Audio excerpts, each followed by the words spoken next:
káàbọ̀ padà sórí ètò Miliki Express gbogbo ojú tó wò mí nínú ilé. Fún àǹfààní àwọn tí wọ́n ń darapọ̀ pẹ̀lú wa fún ìgbà àkọ́kọ́, Lara Olubo lórúkọ mi, màkúrò olóyè mẹ́kọ̀ọ́ mọ́ fìdá sílẹ̀ fún gbẹnu gbẹnu. Kí tó lọ sí agbára lẹ́ẹ̀kan, mo ní àlejò nílé agbára ìránṣẹ́ Ọlọ́run alààyè àti comedian tí mo gbọ́ láti ìlú Ìlọrin. Wọ́n ẹ̀yin aráàlú Ìlọrin, ẹ gbádùn wọn lónìí yóò ga jù. Kì í ṣe ẹ̀yin aráàlú Ìlọrin nìkan o, àti gbogbo àwọn tí wọ́n ń wò wá lórí ètò. Gbogbo ẹ̀yin tèmi nínú ilé à ń súnmọ́dún, ọdún súnmọ́ wa. Kí ni nǹkan tó yẹ ká ṣe? Kí ni nǹkan tó yẹ ká mọ̀? Àwọn ìgbésẹ̀ wo ló yẹ ká gbé kó tó ká bá lè ṣe ọdún láyọ̀ àti àlàáfíà? Àwọn ló fà á tí mo gbé bàbá tèmi, Pastor Ibosiola. Daddy, ẹ wá kó ọjọ́ mẹ́ta ẹ bá ń káwọn ará lé. Ẹ kú lé o, gbogbo ojú tó ń wò mí. Ojú yín ò ní fọ́ o. Àmín Jésù. Àásọdún ayọ̀ o. Àmín Jésù. Ibi ò sì ní bẹ́ẹ̀ nìkan kan wa. Àmín Jésù. Eléyìí tó kù tá a fi sọdún yìí lábúrò ní jálù wa. Àmín Jésù. Àjálù ibi kankan ò sì ní ṣẹlẹ̀ sí wa. Àmín Jésù. Lílé Ọlọ́run á ṣe mọ́ gbogbo alára o. Àmín Jésù. A kú múra ọdún. Ẹ̀mí wa ṣe púpọ̀ o. Ẹ ṣeun Daddy. Daddy, gẹ́gẹ́ bí mo sọ lẹ́ẹ̀kan fáwọn aráalé, à ń súnmọ́dún, ọdún súnmọ́ wa. Ọ̀pọ̀lọpọ̀ ló bá wa bẹ̀rẹ̀ January tán sí mọ́ nísìn. In fact, ọ̀pọ̀lọpọ̀ ló bá wa bẹ̀rẹ̀ oṣù November yìí tán sí mọ́. Ọ̀pọ̀lọpọ̀ ló jí láàárọ̀ ìgangangan tán sí mọ́ nísìn, ṣùgbọ́n a dúpẹ́ lọ́wọ́ Ọlọ́run pé tiwa ò rí bẹ́ẹ̀. Now, fún àǹfààní gbogbo àwa tá à ń wo ètò yìí tí mo dẹ̀ mọ̀ pé Ọlọ́run máa fún wa ní oore ọ̀fẹ́ láti ṣe ọdún yìí láyọ̀ àti àlàáfíà, àwọn ìgbésẹ̀ wo ló yẹ ká gbé láti ṣe ọdún pẹ̀lú ìdùnnú àti ayọ̀? Tí a bá fẹ́ ṣe ọdún ayọ̀, kò sóhun tó lé ń bẹ̀. Ọlọ́run fún ara rẹ̀ ló dá ènìyàn. Ọlọ́run tó sì dá wa, ó ní ohun ìdùnnú fún wa. Ṣùgbọ́n Ọlọ́run tí ń sọ̀rọ̀ tó ń dúró ti ọ̀rọ̀ rẹ̀ ni. Bí a bá lè ṣe ohun gbogbo ní ìwọ̀ntúnwọ̀nsì, ó di dandan ni ká ṣọdún ayọ̀. Tá a bá ń sọ̀rọ̀ ìwọ̀ntúnwọ̀nsì, à ń sọ̀rọ̀ nípa pé ìgbé ayé bí agbára rẹ̀ ṣe mọ́, jáde bí agbára rẹ̀ ṣe mọ́, rìn bí agbára rẹ̀ ṣe mọ́, sọ̀rọ̀ bí agbára rẹ̀ ṣe mọ́. To make sure wípé o ṣe fún ẹlòmíì. Nígbà tó bá ṣe fún ẹlòmíì, tó bá mú inú ẹlòmíì dùn, Ọlọ́run lókè á wá mú inú rẹ̀ dùn. Torí pé gbogbo wa tá wà láyé, Ọlọ́run ò dá wa bákan náà. Ohun tó jẹ́ ìṣòro táyé kì í ṣe ìṣòro fún Kẹ́hìndé. Ọ̀nà tá a lè fi gbà sọ́dún ayọ̀ náà nìyẹn. Ọlọ́run á sì mú wa ṣe. Àmín Jésù. Daddy, tí n bá gẹ̀ẹ́tì nǹkan tẹ́ sọ dáadáa, ká fi ṣe bó ṣe mọ́, ẹlẹ́wà àṣàpọ̀n tó ṣe bí òwe ẹ̀yin àgbàlagbà, ká má kọjá àyè wa ní gbogbo nǹkan tá a bá ṣe. Now, Daddy, ọ̀pọ̀lọpọ̀ ló gbàgbọ́ nínú àdúrà gbígbà. Ṣé bá a bá gbàdúrà nìkan ni àbí tá a bá tún wá fi àdúrà kún kinní tá à ń wí yìí, èèyàn aṣọdún pẹ̀lú ayọ̀ àti àlàáfíà nínú ìdùnnú àti owó rẹpẹtẹ? Ẹ ṣé. Tí a bá ń sọ̀rọ̀ nípa àdúrà, ẹ gbọ́ ọ̀rọ̀ ilé ní ẹ̀yin gbogbo èèyàn.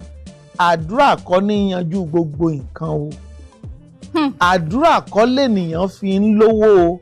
Iṣẹ́ ṣíṣe lèèyàn fi ń lówó. Bí o bá gba àdúrà, onímọ̀ ti sọ ṣáájú, wàá tún ṣiṣẹ́. Ọlọ́run á wá jẹ́ kí iṣẹ́ yẹn ó ní ìbùkún fún.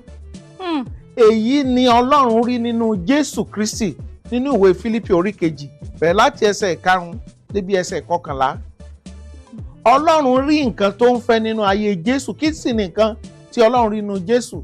Ohun tí Ọlọ́run rí nínú Jésù ni wípé Jésù fi ara rẹ̀ sílẹ̀ láti jìyà fẹ́ni fún ó jìyà ìyà tí ẹ̀ṣẹ̀ tí ó dá. Ó ti rí mọ̀ pé tí àwa ènìyàn bá jẹ́ pé àwa la máa jìyà, ọ̀run àpáàdì ni. Ṣùgbọ́n ó gba ìyà wa, ó jẹ́, ó gbìn. Ó gbìn. Nígbà tí ó gbìn, inú Ọlọ́run wa dùn sí. Bíbélì wa sọ wípé Ọlọ́run wa fún ní orúkọ tó ju gbogbo orúkọ lọ. Pé ní orúkọ Jésù Kristi ni kí gbogbo ekún máa wólẹ̀. Ní orúkọ Jésù Kristi ni èèyàn ṣe ń gba ohunkóhun, ni èèyàn ṣe ń gbà lọ́wọ́ Ọlọ́run. Èyí tó ń túmọ̀ sí wípé nígbà tí a bá gba àdúrà, tó make sure pé o gbìn, o ṣe. Kí là ń pè ní gbígbìn? Fún ẹlòmíràn, o nídìí láti fún ní nǹkan. Fún ẹlòmíì, ọ̀rọ̀ ẹnu ló nídìí láti fi gbìn fún. Ṣùgbọ́n tó bá dó lórí àdúrà lásán, rárá o. Ènìyàn ń ṣiṣẹ́ kún àdúrà lèèyàn ṣe ń gbádùn. lórúkọ Jésù ọ̀rọ̀ Ọlọ́run á yé wa sí. Àmín Jésù. Dádì ẹ sọ nǹkan kan ní kì í ṣe fún àdúrà lásán. Ṣé àdúrà lásán wà ni?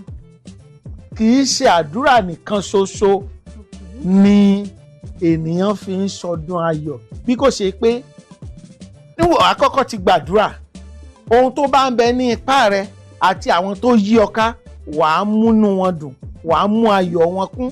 Nígbà tí ẹlòmíì bá ń yayọ̀ tí ìwọ náà ń yayọ̀ ṣe ní gbogbo nǹkan dùn. Yorùbá máa ń pòwe pé àjọjẹ òdùn bẹ́nìkan ò ní. Ó ń túmọ̀ sí pé téèyàn mẹ́rin márùn bá jókòó pọ̀ tí olúkúlùkù bá ń dá nǹkan tó ní tán bá jìjọ ń jẹ àjọ yẹn á dùn. Ṣùgbọ́n tá jẹ́ pé ẹnìkan ló ń fi sílẹ̀ sá ẹnìkan ló ń fi sílẹ̀ sá ìgbà tó bá pẹ́ òun náà á sọ pé òun ti dá nǹkan tí ò dá.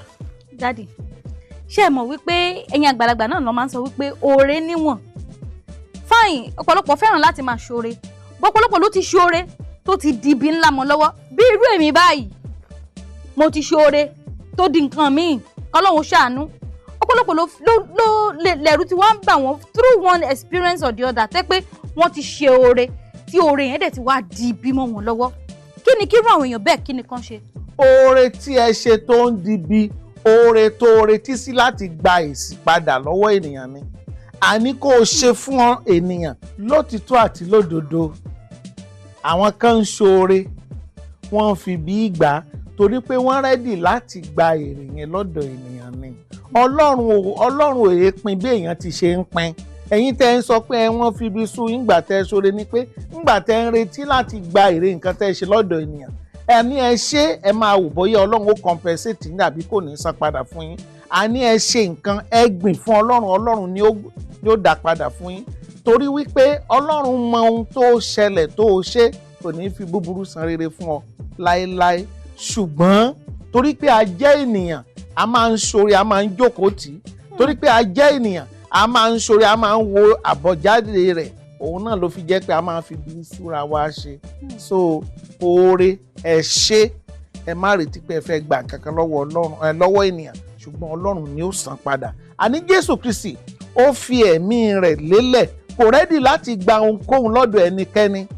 Ó fi ẹ̀mí rẹ̀ lélẹ̀ fún ara ẹ̀ ló fi ẹ̀mí ẹ̀ lélẹ̀ bí àìsàn tó gọ̀rọ̀ àwọn èèyàn fẹ́ máa kú ẹ jẹ́ kémi okúkú kí n máa lọ́jọ́. Ó fi ẹ̀mí ara rẹ̀ lélẹ̀. Nígbà tó fi ẹ̀mí ara rẹ̀ lélẹ̀ elédè ẹ̀jẹ̀ bàǹtàbàǹtà lọ́dọ̀ Ọlọ́run wá kúkú fún ní orúkọ tó tayọ orúkọ tó fi jẹ́ pé lórúkọ ẹ̀ ní gbogbo èèyàn ń gba ìwòsàn ló ń gba ìṣẹ́gun ló ń gba ìmúradá ló ń gba ìbùkún lónìí. Ẹ ṣeun dádì àgbàyàn àdálẹ́.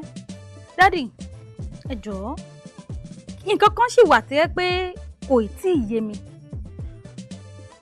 Àwọn onímùsùlùmí máa ń pè ní sàká ó dà pé àwa ẹlẹ́sìn kìrìsìtẹ́nì máa ń pè ní ìdámẹ́wàá.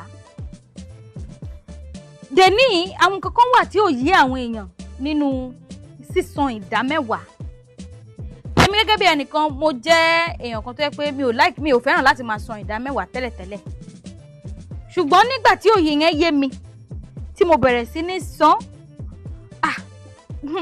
mo dúpẹ́ lọ́wọ́ Ọlọ́run pé òye yẹn yé mi ṣùgbọ́n mo san ìdíyelé ní àìmọye ìgbà kó tó di pé òye yẹn wá láti máa san ìdámẹ́wàá. Dáàdì mo máa san ìdíyelé o. Now mo sì ní difficulty láti calculate ìdámẹ́wàá yẹn. Mo dẹ̀ mọ̀ pé ọ̀pọ̀lọpọ̀ tó ń wò mí nínú ilé náà ní difficulty láti calculate ìdámẹ́wàá wọn. Ǹjẹ́ ó ní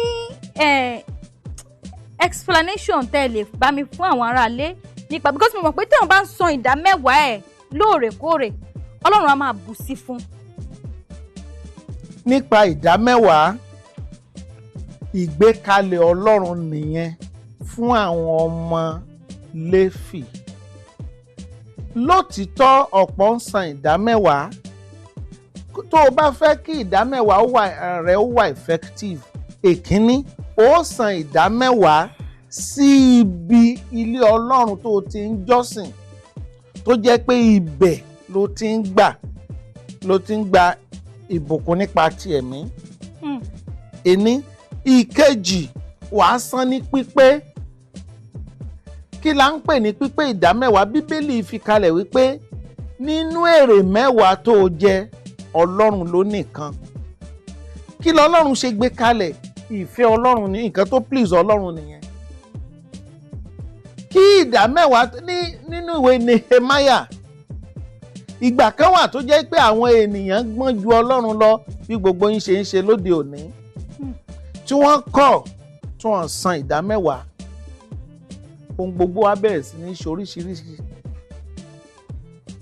ọ̀ǹtì tán pé Nehemiah ló ṣe àtúnṣe yẹn ìgbà tí ohun tí ìdá mẹ́wàá wà fún ni pé fún àwọn ikọ̀ àti ìríjú Olódùmarè tá ń ṣètò Ọlọ́run ìdá mẹ́wàá èé ṣe owó téèyàn fi ń kọ́ church ìdá mẹ́wàá kì í ṣe owó téèyàn fi ń ṣògùn tàbí ṣe ayẹyẹ ṣùgbọ́n fún ìtọ́jú àwọn ènìyàn Ọlọ́run tó jẹ́ pé ṣánpọ́nná wọn ní iṣẹ́ míì ju iṣẹ́ Ọlọ́run òun ni ìdá mẹ́wàá wà fún ẹ̀tọ́ gbogbo èèyàn sì ni láti san ìdá mẹ́wàá sí ibi tó ti ń ní ìbùkún nípa ti ẹ̀mí ṣùgbọ́n torí wípé ọ̀kánjúwà ènìyàn a máa sọ pé báwo máa ṣe wá san ìdá mẹ́wàá fún bí àpẹẹrẹ tí ìdá mẹ́wàá bá sì wà kékeré ní difficult láti san ṣùgbọ́n tó bá ti jówó ńlá èmi àti ẹ̀ máa sọ pé ṣé màá lọ kélé fún pásítọ̀ ibi tí run notation ti bẹ̀rẹ̀ nìyẹn which means ìdá mẹ́wàá rẹ tó o bá ti gbà wípé èèyàn ló fẹ́ kó fún sí nǹkan kan tó máa ṣẹlẹ̀